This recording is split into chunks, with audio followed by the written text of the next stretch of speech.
Hi everyone, and welcome to Nursing 605.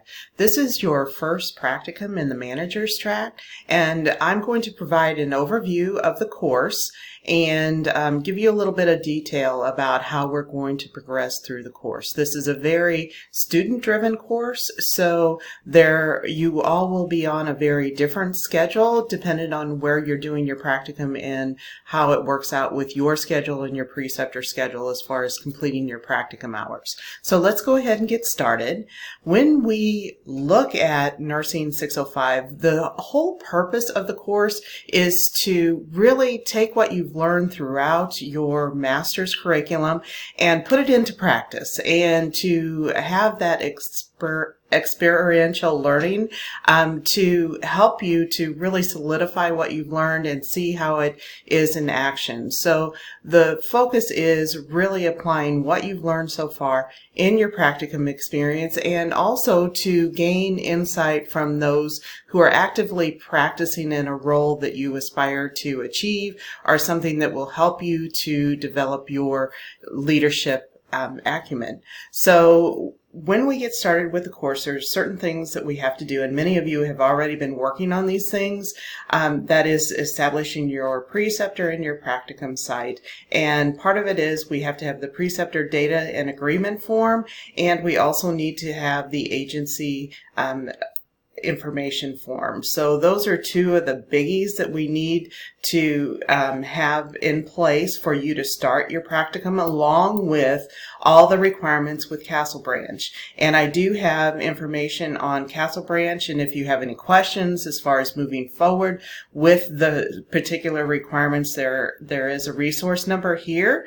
And also, if you have questions, reach out to Carol Fairley. She's very helpful.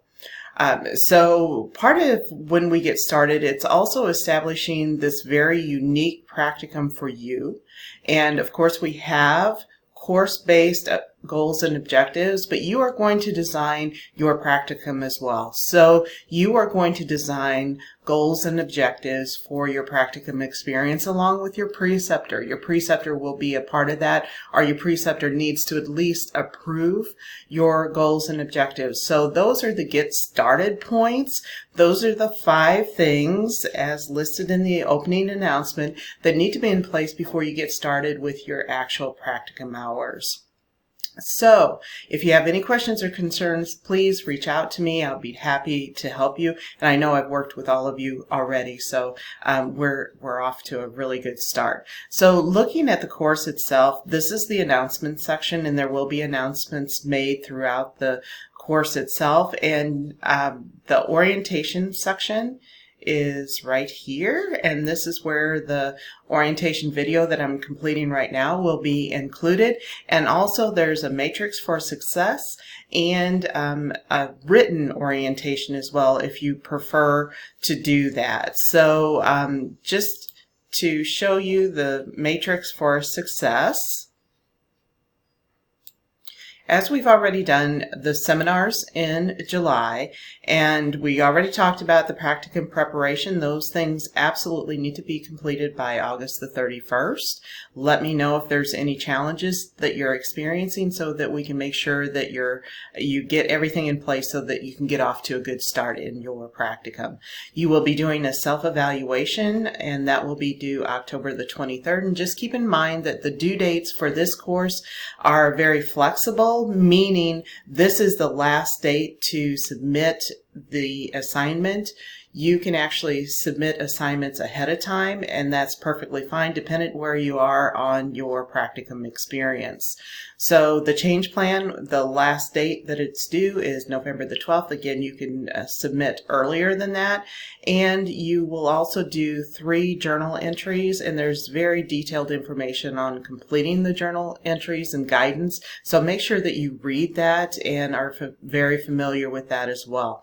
The thing is, you need to submit your journals as you experience the different topics in your practicum experience. So as you're working with someone who is in informatics, or if you're preceptor is in informatics or has a role in informatics, you would write about that at that particular time. Do not wait until the December due date for the last one to submit all journals. There will be a deduction if that occurs. You need to write journals, and that's the sole purpose to do that reflective thinking, is you need to write your journals as you experience the concept. So as you're experiencing information about informatics, you want to go ahead and submit your journal. As you're experiencing information or spending time with someone in fiscal responsibilities, that's when you submit the journal. So it's very fluid. It depends on where it lands in your practicum experience. But like I said, the very last journal is due by December the 1st, but do not wait to submit all journals at one time. You will be doing 60 practicum hours, and again, this is a practicum that's designed by you and your preceptor. Your preceptor helps guide you. If there's other folks within the organization that would be beneficial to you to spend some time with, possibly someone in finance, that's perfectly fine. Your preceptor is your primary contact. You don't have to be with them with absolutely every minute of that 60 hours. So just kind of keep that in mind as well. We will have a closing seminar also in this course, and you will be presenting on a manager or leadership topic of your interest to your classmates. So we will be doing that meeting either live or by Zoom, or a combination of both probably. And you'll also be sharing about your practicum experience at the very end of the course. So the two seminars are already scheduled for December the 3rd at 6 p.m. and December the 4th at 1 p.m. So you need to choose one of those, which one you plan to attend and which one where you will be doing your presentation. So the evaluation methods for the course are listed here, and they're also on on the syllabus as well. And just know that they're divided out in the different requirements throughout the course. And do know that there is no discussion board in this course. You will be making contact with me periodically throughout to let me know how you're doing, and I'll be checking in with you as well. So that contact is directly with me as the instructor versus a discussion board. And there is an option for you to have a conversation with your classmates in the discussion board, but that is not mandatory in this course. As well, as I mentioned earlier, there is a written orientation to the course, so if you prefer to print something out, this is an overview of the course itself.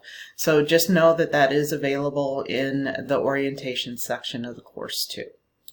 So when we take a step back and look at the course itself, the structure again is very different from what you're probably accustomed to.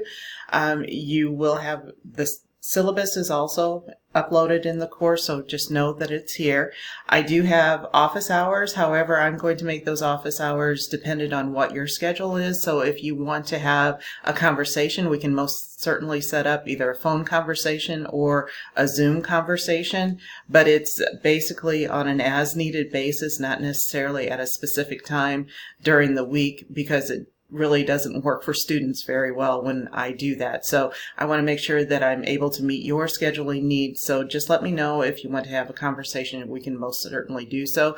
The primary line of contact for me is email. I do post my cell phone number as well, and if you need something immediately, you can reach out to me using my cell phone either via voice or text. And if you do text, please let me know who you are, because I don't keep student phone numbers in my phone. So as we move on down, the way the course is structured, there's an assignment section, and then there's a course documents section. So in the course documents section, it has all the materials that you need for the course, including the rubrics and all the explanations for the different assignments. And then in the assignment section, that's where you will submit your assignments. So these are the two main areas of the course. So let's go ahead and start out in the course documents, and we'll just do an overview. So we'll start out with some of those forms that you need to be prepared for your practicum, including the agency form, the preceptor agreement form, the Castle Branch information.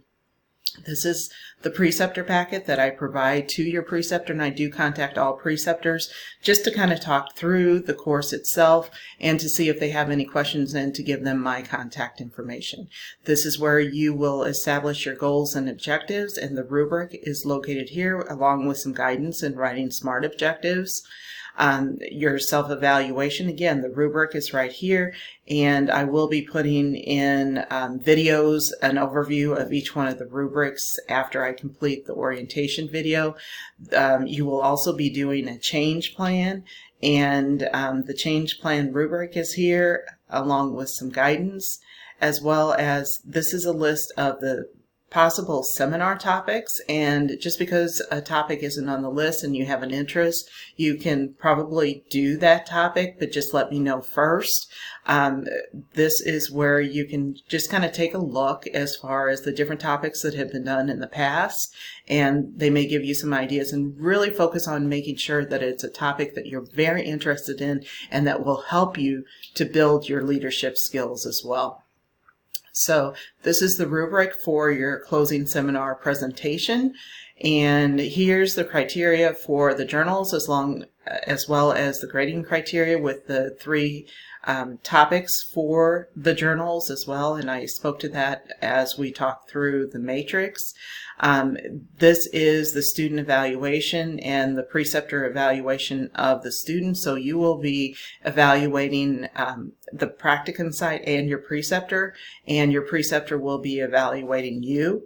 And here's the clinical log. Now the clinical log is just kind of, this is what I did this day, just a basic overview of what you've done, and you're going to enter the actual hours that you spent in your practicum on the log. And there is detail on how to do the log on the log itself. There's some instructions. So just know that you do need to complete absolutely all 60 hours in order to pass Nursing 605. So just kind of keep that in mind, and that is on the syllabus as well. So that's an overview of the course documents. Let's go ahead and just take a peek at the assignment section. And all of these are digital drop boxes for all of your assignments, and you'll be actually uploading the forms that you complete prior to your practicum, and it also has all the due dates for your different assignments throughout the course as well. So just know that this is here. Again, course documents is where you find all the materials for the assignments, including the rubrics, and then the assignment section is where you are going to submit your assignments for the course. So once again, welcome. I'm really excited to share this experience with you, and it is a really rich experience. If you need absolutely anything from me throughout the trajectory of the course, just let me know. Thank you so much. Take care now.